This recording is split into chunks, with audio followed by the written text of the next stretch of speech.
करिए। आप लोग डरे हुए हैं, कायर हैं, आपको नरेंद्र मोदी जी के नाम पर, प्रभु श्री राम पर और उनके काम पर भरोसा नहीं रह गया, इसलिए आप जयंत चौधरी के चरण में लेट रहे हैं। ओम प्रकाश राजभर ने मां बहन की गाली आदरणीय प्रधानमंत्री जी को, आदरणीय मुख्यमंत्री जी को और पूरे भाजपा को चोरों की जमात कहा था। आप आज की डेट में उसके चरण पे लेटे हुए। 10 साल तो आप अडानी अंबानी के लिए काम कर रहे थे, नेहल चौकसी, महल चौकसी और जो देश का पैसा लेकर के गए उनके लिए काम कर रहे थे। तो देश क्यों दे दे तीसरी बार आपको मौका? शर्म और अपना लिहाज जिस तरीके से बचाना चाहते हो अच्छे तरीके से बचाइए। जयंत चौधरी जी अच्छे नेता हैं, कल फिर इधर वापस आएंगे। सैयद जफर इस्लाम साहब, आप एक राजनीतिक पार्टी है, चुनावी मैदान में उतर रहे हैं, ताका झाकी आप कीजिएगा कि वहां दो लड़के क्या कर रहे हैं, वहां पर मायावती जी क्या कर रही हैं, लेकिन अभी बैठे हुए आरएलडी के प्रवक्ता, अपनी भी तो कुछ बताइए कि सीट शेयरिंग हुई नहीं हुई, कहां पर पहुंचा है मामला। आप भी तो गठबंधन के साथियों के साथ ही चलने की कोशिश कर रहे हैं इसी उत्तर प्रदेश में। हमारा गठबंधन जो है अपॉर्चुनिस्टिकली नहीं होता है, अनहोली अलायंस नहीं होता है। मस्त जोक मारा।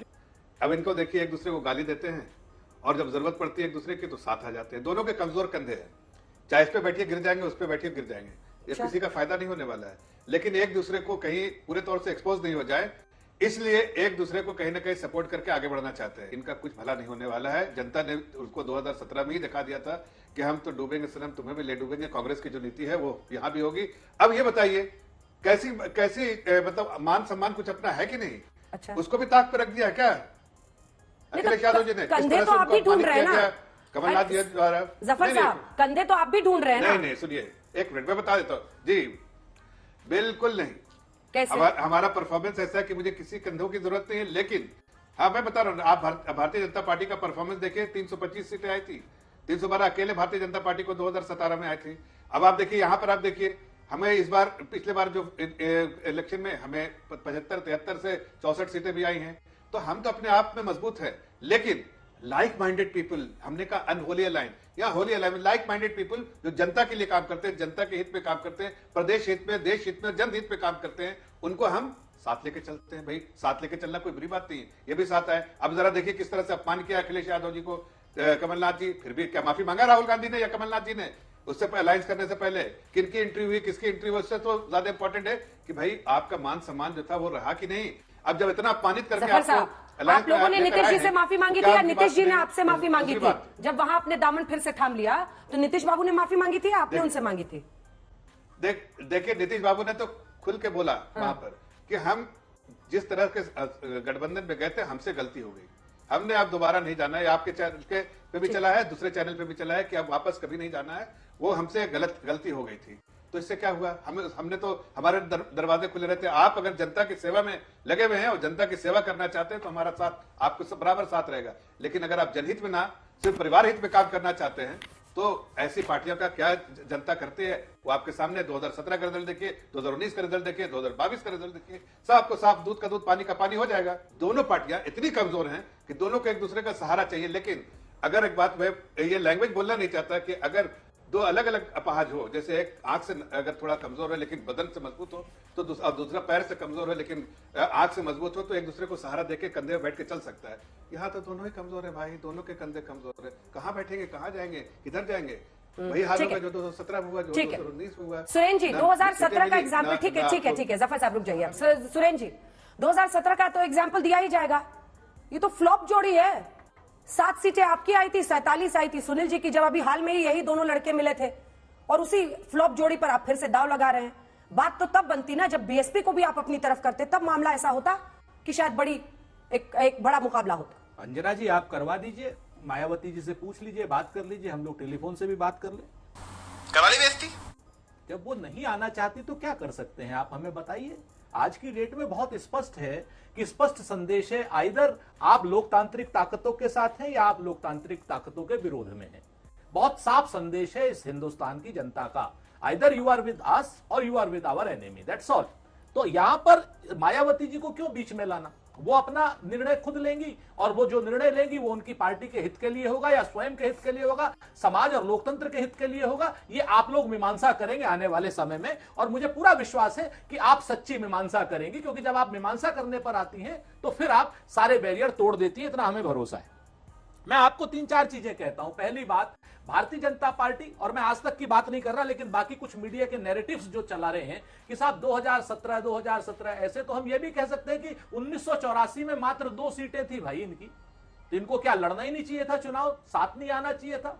1975 में से 77 के बीच में जब भारतीय जनता पार्टी जनसंघ होती थी तत्कालीन, इन्होंने तो सत्ता की लोलुपता के लिए अपनी पार्टी तक को जनता पार्टी में विलय कर दिया था। ऐसे सिद्धांत विहीन लोग अगर हमें राय देंगे, जिनकी आज तक एक महिला अध्यक्ष नहीं हुई, एक दलित अध्यक्ष हुआ, उसको 1 लाख रुपए की घूस में जेल भिजवा दिया, ऐसे सिद्धांत विहीन लोग अगर हमें राय देंगे तो मुझे लगता है कि वो उचित नहीं है। कुछ चीजें बड़ी क्लियर हैं। आज की डेट में मसला अखिलेश यादव जी और राहुल गांधी जी का नहीं है। वो तो आपने शो देख लिया किस तरीके से लोग कह रहे हैं कि मिले राहुल और अखिलेश और जीत लेंगे अब सारा देश, वो आगरा में आपने देख लिया। लेकिन मुद्दे कहीं दूसरे हैं। जफर इस्लाम साहब, एक चीज ध्यान रखिएगा, आप इतने कमजोर कंधे, कमजोर कह लें, अपाहिज कह लें, ये आपकी वोकैबुलरी है, इस पर हम आपसे टिप्पणी नहीं करेंगे। हम आपको पढ़ा लिखा मानते थे और व्यक्तियों उनसे अलग मानते थे, लेकिन आप भी वैसे ही निकले, संगत आपकी खराब हो गई है। मैं आपको 3-4 चीजें बताता हूं अंजना जी। जब नरेंद्र मोदी जी बोल रहे थे बनारस में कि युवाओं के साथ, इनके साथ, किसानों के साथ, उस वक्त 2 किसान मारे जा चुके थे शंभू बॉर्डर पर। एक को पिलट गन लगी थी, दूसरे को हार्ट अटैक हो गया था आपके सामने। उसके बाद 50 लाख विद्यार्थियों की आरओ परीक्षा को निरस्त करने के लिए, रद्द करने के लिए इलाहाबाद लीक सेवा आयोग में, लोक सेवा आयोग ने लीक सेवा आयोग के सामने 50 लाख बच्चों के प्रतिनिधि हजारों की संख्या में खड़े थे और पुलिस भर्ती सेवा के 80 लाख लोगों की, उसमें यानी 1 करोड़ 30 लाख रोजगार पाने वाला जवान सड़क पे खड़ा हुआ है। किस मुंह से नरेंद्र मोदी जी जा रहे हैं लोगों के बीच में? किस मुंह से योगी आदित्यनाथ जी कह रहे हैं कि हमने परीक्षा निरस्त कर दी? अरे असक्षम शासन है आपका। उस असक्षम शासन का अल्टरनेट देने के लिए, लोगों में उम्मीद भरने के लिए हम आज की डेट में एक अल्टरनेटिव पॉलिटिक्स लेकर के आए हैं। 2017 में समाजवादी पार्टी सरकार में थी, एंटी इनकम्बेंसी था, हम लोग बहुत ज्यादा जल्दबाजी में कर लिए। इसका मतलब यह थोड़ी है कि इस समय देश की मुख्य समस्याओं के से हम मुंह मोड़ लें कि साहब हम गठबंधन नहीं करें। और अगर हमारा कमजोर गठबंधन है तो इनके 27 minister, including prime minister, including home minister, including Zafar Islam जैसे साहसी प्रवक्ता और इंक्लूडिंग बेरोजगार मंत्री, काहे को इस अलायंस के पीछे पड़े हुए हैं? अरे अपना अपना काम करिए, बताइए कि 1 करोड़ 30 लाख लोगों को हमने नौकरी दी है। जब नौकरी देने की बात आती तो लठ मारते हैं सड़क पर आप उन बेरोजगारों को। जब महंगाई से निजात दिलाने की बात होती तो तब कहते हैं कि दुनिया भर में महंगाई आ रही है, यूक्रेन का युद्ध हो गया है। जब महंगाई से नहीं पार पाते तो यूक्रेन चले जाते हैं, इजराइल चले जाते हैं। तो मुद्दों पर बात आइए। आप हमारे गठबंधन अगर कमजोर है तो क्यों चर्चा कर रहे हैं? क्यों राहुल गांधी के आप पीछे पड़े हुए? क्यों अखिलेश यादव जी के पीछे पड़े हुए? आप अपनी बात करिए। आप लोग डरे हुए हैं, कायर हैं। आपको नरेंद्र मोदी जी के नाम पर, प्रभु श्री राम पर और उनके काम पर भरोसा नहीं रह गया, इसीलिए आप जयंत चौधरी के चरण में लेट रहे हैं। इसीलिए आपको मां बहन की गाली दी थी उसी ओम प्रकाश राजभर ने, क्या नाम, जफर इस्लाम साहब, आप गाली की बात कर रहे थे ना, अब्यूजिंग की। ओम प्रकाश राजभर ने मां बहन की गाली आदरणीय प्रधानमंत्री जी को, आदरणीय मुख्यमंत्री जी को और पूरे भाजपा को चोरों की जमात कहा था। आप आज की डेट में उसके चरण पे लेटे हुए। अरे बाप रे, ये तो धोती खोल रहा है। चरणों पे लेटे हुए। और जिस, क्या नाम, जयंत चौधरी साहब के आप चरण पे लेटे हुए हैं, वो उनको आपने हाथरस में लठ से पिटवाया था। आज आप बात कर रहे हो बेरोजगारों की। छोटा सा जवाब जफर साहब, छोटा सा जवाब, उसके बाद में आपके पास आ रही हूं सुनील जी। देखिए अंजना जी, हार तो इनकी पक्की है और ये हार कोई हमारे अहंकार ऐसा नहीं है, ये जनता का विश्वास इन खो चुके हैं। जनता ने इनको बिल्कुल नकार दिया है। और ये जनता को क्या कहते हैं, नाकारा। और राहुल गांधी क्या कहते हैं, नाकारा और नशेड़ी। ये जनता को इस तरह से, आज की युवा पीढ़ी को इस तरह से संबोधित करते हैं राहुल गांधी जी। अब जिस जनता से आप वोट मांगने जा रहे हैं उनको आप कह रहे हैं नशेड़ी और नाकारा, तो आप क्या लगता है कि जनता उनको उन पर विश्वास करेगी? जनता ने देख लिया है कि ये सिर्फ अपने परिवार के लिए, परिवारवाद वाली पार्टियां हैं, इसलिए इनको परिवार से ज्यादा प्यार है, जनता से बिल्कुल प्यार नहीं है। इसलिए अपने परिवार की साख बचाने के लिए ये दोनों पार्टियां साथ है, इसलिए दोनों हम परिवारवाद के खिलाफ लड़ रहे हैं, हम जो है तुष्टिकरण के खिलाफ लड़ रहे हैं, करप्शन के खिलाफ लड़ रहे हैं। तो इनको बड़ी तकलीफ हो रही है। भाई भारतीय जनता पार्टी देखिए एक स्ट्रांग पार्टी है और हमारे अलायंस के, जो आप बात कर रहे थे, हमारे अलायंस के जो पार्टनर है उनको एक कॉन्फिडेंस है कि एक मजबूत पार्टी के साथ हम साथ में आ रहे हैं। कोई ठीक है सुरेश जी, ठीक है, छोटा सा जवाब सिर्फ, क्योंकि कह रहे हैं कि ये दोनों लड़के परिवारवाद की राजनीति के प्रतीक हैं और जब वो हाथ मिलाते हैं तो जनता और गुस्से में आ जाती है। बिल्कुल परिवारवादी राजनीति है हमारी। हमारा देश हमारा परिवार है अंजना जी। और हम तो कहते हैं भारतीय जनता पार्टी के लिए कि जब कश्ती साबित हो सालिम थी, साहिल की तमन्ना किसको थी? अब ऐसी शिकस्ता कश्ती में साहिल की तमन्ना कौन करे? छोड़ करके तो भाग रहे हैं इनके यहां से, क्योंकि इसी वजह से ये लोग अपना आज की डेट में अलायंस फाइनल नहीं। भाई अजीत पवार को कितनी सीट दी इन्होंने? एकनाथ शिंदे को कितनी दी? ओम प्रकाश राजभर जो इनको मां बहन की गाली देता है उसको सीट दे रहे हैं ना ये लोग। जयंत चौधरी जो लगातार इनके मुखालिफ खड़े हुए थे, क्या नाम, उसको दे रहे हैं ना ये सीट ये लोग। हम तो एक छोटी सी बात कहते हैं अंजना जी कि भाजपा नौजवान से डरती है, भाजपा किसान से डरती है, भाजपा जाति जनगणना से डरती है और भाजपा पिछड़ों से डरती है। इसीलिए ये लोग विषयांतर कर रहे हैं, किसी मुद्दे का जवाब नहीं दिया इन्होंने। ठीक है, 1 करोड़ 30 लाख नौजवान सड़क पर हैं, अगर इन्होंने जवाब दिया हो तो बता दीजिए। किसान सड़क पर है, अगर इन्होंने जवाब दिया हो एमएसपी की कानूनी गारंटी के रूप में तो बता दीजिए। समाजवादी पार्टी का तो ये हाल है कि अब कभी आप इस करवट बैठते हैं तो मायावती जी के साथ अलायंस कर लेते हैं, फिर इस करवट बैठते हैं राहुल गांधी जी से कांग्रेस से अलायंस कर लेते हैं। लेकिन दोनों तरफ की जोड़ियां आपके लिए फ्लॉप साबित हुई हैं और पीएम इस पर सीधा कहते हैं कि पहले ये लोग हाथ मिलाते हैं और फिर जब रिजल्ट नील बटा सन्नाटा आता है तो एक दूसरे को गाली देते हुए अलग हो जाते हैं, जो कि सच्चाई है। हम लोगों ने देखा था मायावती जी से भी अलायंस हुआ, लेकिन उसके बाद जब मन मुताबिक रिजल्ट नहीं आया, 303 बीजेपी ले आए तो एक दूसरे को खरी खोटी सुनाने लगे, अलग हो गए। देखिए अंजना जी, आप सही कह रही हैं कि आपने कई गठबंधन जीतते भी देखे होंगे, कई गठबंधन हारते भी देखे होंगे। ऐसा नहीं है कि आप अपनी पत्रकारिता जीवन में बीजेपी के गठबंधन को आपने हारते नहीं देखा है। ये लोकतंत्र है, जनता है, जिसको चाहे उसको जिता दे। और अभी मैं बीजेपी के प्रवक्ता को सुन रहा था, वो कह रहे कांग्रेस भी कमजोर पार्टी, समाजवादी पार्टी भी कमजोर पार्टी। हम अगर एक बात आपकी मान भी लें कि चलिए हमारा गठबंधन कमजोर, लेकिन देश तो कमजोर नहीं है ना, देश का किसान तो कमजोर नहीं है ना, मणिपुर से लेकर के लखीमपुर तक देश की महिलाएं तो कमजोर नहीं है, देश का बेरोजगार नौजवान तो कमजोर नहीं है, देश का जो पीडीए है वो पीडीए तो कमजोर नहीं है। अगर आज मैंने माननीय प्रधानमंत्री जी को सुना, वो कह रहे हैं कि तीसरा कार्यकाल देश के लिए दे दीजिए। 2 कार्यकाल आप क्या कर रहे थे, किसके लिए काम कर रहे थे? देश के लिए नहीं काम कर रहे थे, देश की सीमाओं के लिए नहीं काम कर रहे थे, न देश की संसद के लिए काम कर रहे थे, न देश के संविधान के लिए काम कर रहे थे। 10 साल तो आप अडानी अंबानी के लिए काम कर रहे थे, नेहल चौकसी, महल चौकसी और जो देश का पैसा लेकर के गए उनके लिए काम कर रहे थे। तो देश क्यों दे दे तीसरी बार आपको मौका? अगर देश ने मौका दिया था तो किस बात के लिए मौका दिया था? आपने देश के किसानों से कहा था हम आपकी आय दोगुनी कर देंगे, देश की सीमाएं सुरक्षित रहेंगी। क्या देश की सीमाएं सुरक्षित हैं? आपको जो समर्थन मिला, जो 2 बार सरकार मिली, महंगाई के खिलाफ मिली, भ्रष्टाचार के खिलाफ मिली, आपने क्या किया? महंगाई में क्या किया? भ्रष्टाचार में? देश भर के जितने भ्रष्टाचारी हैं और जिन पर सीबीआई, ईडी, इनकम टैक्स, वो लगभग सब तो आपके पास आ गए। तो इसका मतलब आप अपने मुद्दों पर नहीं हैं, जिस मुद्दों पर देश ने आपको 2 बार ताकत दी है। आप मुद्दों पर क्यों नहीं बात करते? आप क्यों नहीं महंगाई पे बात करते? क्यों नहीं बेरोजगारी पे बात करते?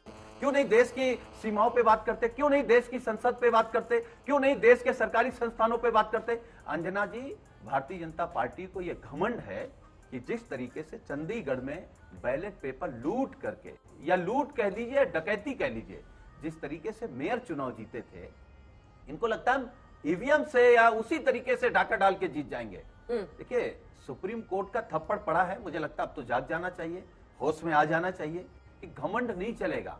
यहां कभी किसी का नहीं चला तो आपका कैसे चलेगा भाई? तो अगर आपको लगता है कि हमारा गठजोड़, हमारा तालमेल कमजोर है, तो बौखलाहट तो है ना भाजपा में। उत्तर प्रदेश के माननीय मुख्यमंत्री जी से लेकर के माननीय प्रधानमंत्री जी और सभी मंत्री और सांसद विधायकों में बौखलाहट है ना। अंजना जी, अगर राजनीति में बौखलाहट है तो इसका मतलब डर है। ये लोग समझ रहे हैं कि ये गठबंधन, जो हमारे नेता माननीय अखिलेश यादव जी ने कहा ना कि जो उत्तर प्रदेश के माध्यम से 14 में आए थे, वो उत्तर प्रदेश के माध्यम से ही 24 में दिल्ली के बाहर चले जाएंगे। यही सच्चाई है। सवाल यह है कि आपने दोनों तरफ को देखा है। 7 सीटों की बात उधर से आई थी कि आप इंडिया गठबंधन में शामिल हो रहे थे, चौधरी चरण सिंह जी को भारत रत्न मिला और उसी का एक आड़ लेके एक तरह से इधर आ गए हैं जयंत जी। अब ये बताइए कि कितना ताकतवर ये दिख रहा है आपको, जो गठजोड़ हुआ है कांग्रेस और एसपी का, और आपको कुछ अभी तक पता चला है कितनी सीटें मिल रही हैं, या जो मिल जाएगा वही स्वीकार है? आप आज भी लड़के बने हुए हैं, अरे 50 वर्ष की उम्र हो चुकी है, अब तो लड़के से थोड़ा ग्रो अप हो जाइए। आप जिस तरीके की भाषा और बात का आप प्रयोग कर रहे हैं वो आपको बहुत शोभा देता है, इसीलिए आपसे अलायंस दूर क्यों हो जाते हैं? हंसने की आवश्यकता नहीं है, ये खींच आप हंस करके मत जाहिर करिए। जब किन्हीं बड़े राजनेताओं के विषय में बात करिए और शब्दों का प्रयोग करिए तो उसकी मर्यादा रखिए। आप काशी नगरी राहुल जी क्रॉस करते हैं, नशेड़ी बना देते हैं। भाई, आपकी भी तो सरकार रही थी, आपने क्या किया? ऐसा कौन सा कार्यक्रम दिया जिसमें रोजगार मिल जाता लोगों को? अगर आप कह रहे हैं आप भारत के भविष्य के साथ खिलवाड़ कर रहे हैं, आप उनका मजाक उड़ा रहे हैं, आप कोई कार्यक्रम नहीं दे पाए। समय बहुत हो चुका है, जागरूकता बहुत बढ़ चुकी है, आप ठीक इससे है। बाहर निकलिए, वरना पिछली बार आप लोग 54 पे थे, इस बार 14 भी मिलना मुश्किल होगी 2024 में। इसलिए है। मेरा आप सभी से यही कहना है। ठीक है दोनों ठीक है लोगों अनुपम से- जी, ठीक है, रुक जाइए। अब सुरेन जी से जवाब ले लेते हैं ना। सुरेन जी, वो लूज बॉल्स पर घेर रहे हैं राहुल गांधी के कि बनारस में लड़के नशे में मुझे मिल रहे हैं, ऐश्वर्या राय पर कह देना कि नाचने के लिए वहां पे, ये सब बोलने की जरूरत क्या है? जी उस पर ऐश्वर्या जी पर परसों मेरी आपकी बात हो गई थी, दोबारा रिपीटेशन हो जाएगा। मैं तो कहता हूं अगर आप चाहती हैं ऐश्वर्या जी पर सुनना तो बिल्कुल सुन लीजिए। मैं किसी को यहां डिफेंड नहीं कर रहा हूं, लेकिन हाँ आपसे ये जरूर कह रहा हूं कि नरेंद्र मोदी जी ने जो कांग्रेस की विधवा जिनके नाम विदेशी गाय, सुरपणखा, दीदी ओ दीदी, 52 करोड़ की गर्लफ्रेंड, आप नरेंद्र मोदी जी को जो सजा दे वही राहुल गांधी जी को सजा दे। मैं आपके सम्मानित चैनल के माध्यम से बहुत स्पष्ट रूप से कह रहा ठीक है, हूं, ठीक। बहुत साफ है एकदम मेरी, वो बिल्कुल एक जैसी सजा हो। नंबर 1। नंबर 2, आप आ जाइए जब कार्यक्रम की बात आती है, अनुपम जी अभी आज से 15 दिन पहले हम लोगों की तरफ की बातें करते रहते, विषयांतर मत करिए आकर के, और आप अपनी शर्म और अपना लिहाज जिस तरीके से बचाना चाहते हैं वो अच्छे तरीके से बचाइए। जयंत चौधरी जी अच्छे नेता हैं, कल फिर इधर वापस आएंगे, तो आप ऐसा कोई बात मत कहिए। लीजिए, जिसमें अनुपम कल जी की वो अभी डेट से में प्रेडिक्शन आपको कर रहे हैं कि फिर शर्मिंदगी इधर आएंगे। एज ठीक ए है, रुक प्रवक्ता जाइए। होने ठीक है, के ठीक है, नाते। वो कह रहे हैं कि फिर इधर पलटेंगे। और नहीं, मैं जिम्मेवारी से कहता हूं आना ही है उनको। ठीक है, सुन जवाब लीजिए, सुनिए, जवाब सुनिए। वो आना ही है उनको, वो किसान अनुपम का जी। बेटा है, आएगा ही आएगा। देखिए, क्योंकि ये आज की डेट में किसान परेशान है, नौजवान परेशान है। जिस किसान के लिए वो शख्स राजनीति करता है वो परेशान है। देखिए, जिन किसानों और नौजवानों की आप बात कर रहे हैं, हम उसके समाधान के लिए निरंतर लगे हुए हैं। खाली बात नहीं कर रहे हैं कि बैठ के खाली बात करें, या किसानों के मुद्दे की राजनीति को डिबेट में डिस्कस करें, या खाली बैठ के कहीं मिल गया। चल झूठा। आप तो कोई बदलाव की बात करिए, आप तो कोई सीटें सकारात्मक कितनी बात चाहिए करिए। अनुपम जी? अनुपम जी कितनी जी। सीटें चाहिए? नहीं, हमारा तो वो अलायंस में तय हो रहा है, वो अंजना जी आज आकर बात हो जाएगी तो सामने सबके आ जाएगा कि हम कितनी सीट पर लड़ रहे हैं। अंजना जी आज एक बात हुई, हाँ। देखिए अंजना जी, ये अंजना जी आज अलीगढ़ में लोकदल वाले भारत जोड़ो यात्रा में थे। सीटों में खत्म। अब बताइए मैं क्या करूंगा? एक बहुत सिंपल सी टिप आपके साथ शेयर करती हूँ। अपने हाथ को इस तरीके से रखिए। If you look at this from your side, आपका लेफ्ट हैंड आपको बी के जैसे दिखेगा और राइट हैंड आपको डी के जैसे दिखेगा। B and D. B for थोड़ी मदद रखिए। वे मैथों तेरा मन पर